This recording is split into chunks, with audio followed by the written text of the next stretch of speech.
ये कैसे कपड़े पहने हुए हैं तुमने? क्यों? क्या हो गया मेरे कपड़ों को? But please for God sake, तुम एक समझदार लड़की हो। तुम्हें एक्सप्लेन करने की जरूरत नहीं है कि इस ड्रेस में क्या खराबी है। लुक एट यू, तुम बिल्कुल भी डिसेंट नहीं लग रही हो। अरे प्लीज, एक्चुअली तुम्हारी और दूसरों की मेंटालिटी में यही फर्क है। तुम इतना पढ़ लिख कर भी इतनी टिपिकल सोच के मालिक हो। तुम्हारी जगह अगर कोई और होता ना तो मुझे ये कह के कॉम्प्लीमेंट करता कि मैं बहुत अट्रैक्टिव और हॉट लग रही हूँ। और तुम ये कह रहे हो कि मैं इनडिसेंट लग रही हूँ। अंबर, इनफ इज इनफ। मैं तुम्हारा हस्बैंड हूँ और अगर कोई बात मुझे पसंद नहीं आ रही तो मेरा हक है कि तुम्हें टोकूं और तुम मेरी बात मानो। Oh please don't piss me off. मुझे ये फजूल की पाबंदियां बिल्कुल नहीं पसंद। Come on grow up. क्या हो गया है तुम्हें? असल में सोशलाइज ना करने का यही नुकसान है। तुम्हें तो पता ही नहीं है हमारी क्लास में कैसे उठते हैं, कैसे बैठते हैं। और प्लीज आइंदा कहीं जाते हुए मुझे टोक कर मेरा मूड मत खराब।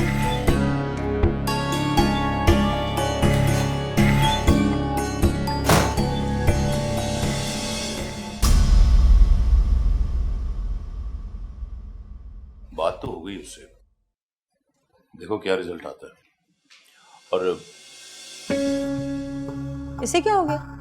ये क्यों इतना गुस्से में गई है? मुझे क्या मालूम क्या हुआ। कर ली होगी बहस हारिब से किसी बात पे। उसे भी तो शौक है हर बात पे बहस करने का। ऐसी कोई बात नहीं है, मैं आपको बताती हूँ। ये सारे ड्रामे ना इसके इस घर से अलग शिफ्ट होने के हैं और बस। ओह माय गॉड, किसी ने ठीक ही कहा, ये सास बहू का रिश्ता कभी ठीक नहीं हो सकता। अब तुम भी टिपिकल सासों की तरह बिहेव करने लगी हो, बदजन हो रही हो उससे। मैं कोई बदजन नहीं हो रही इससे।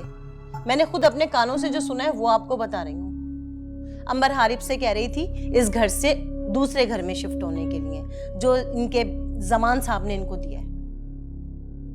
मेरा नहीं ख्याल कि हारिब इस बात को मानेगा। अल्लाह करे कि ऐसे ही हो, मुझे तो नहीं लगता।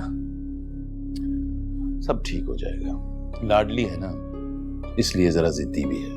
आहिस्ता आहिस्ता समझ जाएगी। मैं तो खुद यही चाहती हूँ कि हम सब मिलकर सुकून से अपने घर में रहें और मैं हारिब के बच्चों को अपने गोद में खिलाऊं।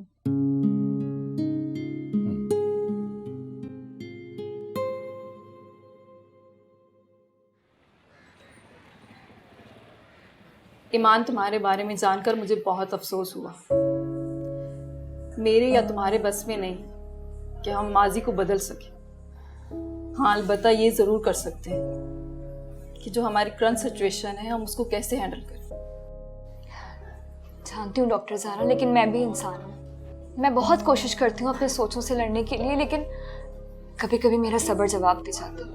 मैं समझ सकती हूँ ईमान, अल्लाह तुम्हारी मुश्किल जल्द आसान करे, लेकिन तब तक तुम्हें इस सिचुएशन के साथ खुद को संभालना होगा। आप बिल्कुल ठीक कह रही हैं डॉक्टर ज़ारा। और आपको पता है, मैं भी अब आपकी तरह दूसरों की काउंसलिंग करना चाहती हूँ।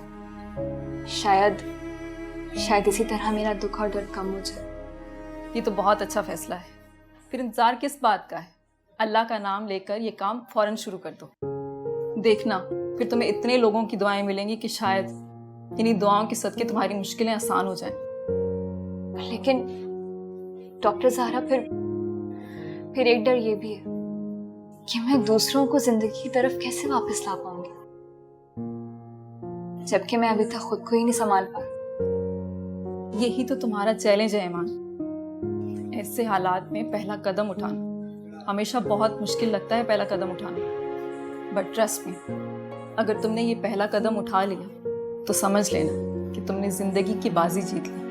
फिर कोई मुश्किल, कोई रुकावट तुम्हें मंजिल तक पहुंचने से नहीं रोक सकती। काश कि ऐसा हो जाए डॉक्टर।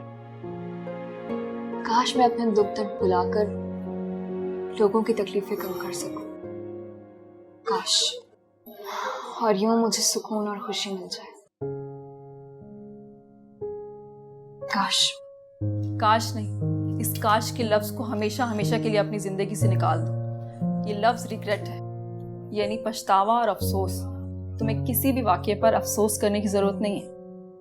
जो हो गया वो होना ही था, वो सब तुम्हारे बस में नहीं था। लेकिन जो है अब उस पर फोकस करो। अच्छा सोचोगी, इंशाल्लाह अच्छा होगा। डॉक्टर ज़ारा ये सब मफरूज है। अच्छा सोचने से अच्छा होना ऐसा नामुमकिन है। अच्छा सोचने से अच्छा होना ये ना सिर्फ मुमकिन है बल्कि यकीनी बात है। मगर कैसे डॉक्टर ज़ारा? देखो, जैसे हमारी ज़मीन में फोर्स ऑफ अट्रैक्शन है यानी कशिश शकल, वैसे ही कायनात में भी एक कशिश शकल है जो इंसानी दिलो दिमाग से ऊपर आसमान तक कनेक्टेड है। इसे फिजिक्स के असूल की तरह समझो।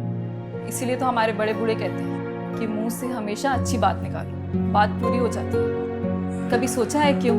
क्योंकि उसके पीछे यही फोर्स ऑफ अट्रैक्शन होती है। इसीलिए आज से अपने माथे की रिंकल को चेहरे की डिंपल में बदल दो। हालात जैसे भी हो, मुस्कुराना और शुक्र अदा करना सीखो। हम जो भी सोचेंगे वैसे ही वाक़यात और हालात हमें खुद की तरफ खींचेंगे। यही है फोर्स ऑफ अट्रैक्शन। हाय समझ?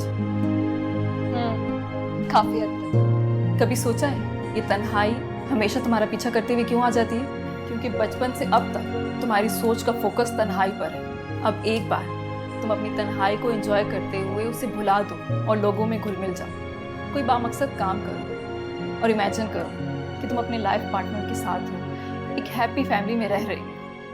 ट्रस्ट मी, एक दिन तुम ये सब कुछ अपनी आंखों के सामने होता हुआ देखोगी। Thank you so much doctor Zara. आपके पास आके मुझे अपने बहुत से सवालों का जवाब मिल जाता है। अल्लाह ने शायद तुम्हें इसी मकसद के लिए इस दुनिया में भेजा है कि तुम इसी तरह लोगों के उलझे हुए सवालों को सुलझा सको। इंशाल्लाह डॉक्टर ज़ारा, मैं पूरी कोशिश करूंगी। मेरी बेस्ट विशेस तुम्हारे साथ। Thank you. मैं अब चलती हूँ, अपना ख्याल रखिएगा। Thank you once again. Welcome. अल्लाह हाफ़िज़। अल्लाह हाफिज़।